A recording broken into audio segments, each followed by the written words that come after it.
Let's get into this podcast. So the theme that we titled, just to give us something to talk about, was maintenance and longevity-based aesthetics.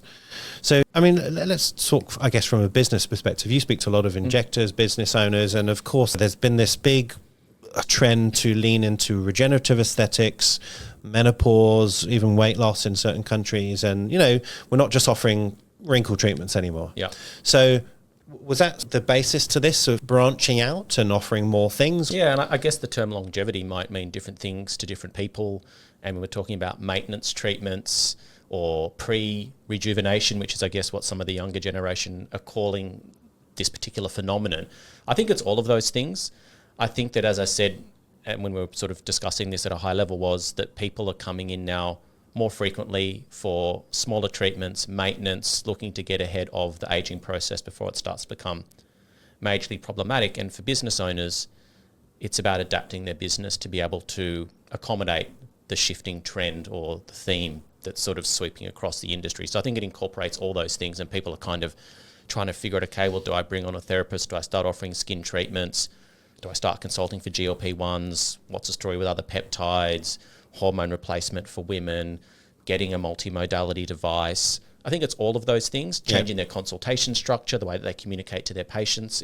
I think it all falls under that umbrella. Yeah. I mean, have you seen your business clients actually seeing their patients more? Yeah. So how more frequently, and what are they doing in those treatments? So, I mean, what I've seen from a lot of the people I'm talking to, and the great thing is I talk to people all over the world, so this isn't just an Australian-centric piece of feedback. It's from talking to people in Europe, the United States, and so on. So people starting to, if they aren't already, they're offering skin treatments in their clinic. They're either bringing on nurses to do this or specialist skin therapists.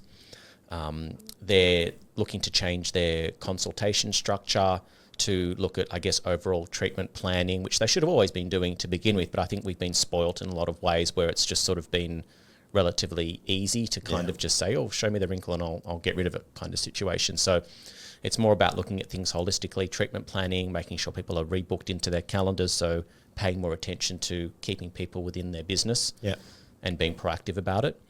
And then, I guess, looking to the horizon of how they educate themselves on, you know, more of the longevity, hormonal side of things as well. Yeah. And what challenges have people found implementing that? I mean, obviously, you know, getting new staff on new devices, that's fairly understandable. But if you want to retrain and learn about a new specialty like menopause medicine or weight loss, so that's not always easy. I think the first challenge is there's a paradigm shift in their own mind around, as you said, learning a brand new skill set. So once they've come to the realization that they need to be more than just the person that takes care of the wrinkles and the depleted face, is where do they get educated on this? Who do they talk to? Who's the trusted source?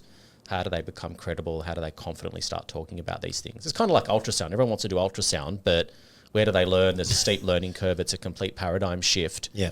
And so I think a lot of it is just people scrambling to find out, well, what should I be offering? Because you can't do everything. I mean, the term longevity is quite broad. So what do you actually pinpoint as wanting to be a service or product that you want to integrate into your business? Does it fit within your model? Is it correctly targeted at the patients that you're seeing in your business? Yeah. Is it all going to fit? And then, you know, do you have to bring on, you know, other staff members to complement what you're doing? You know, the risks and costs associated with that. Do you need other equipment, other products? So it's kind of people almost reimagining their business models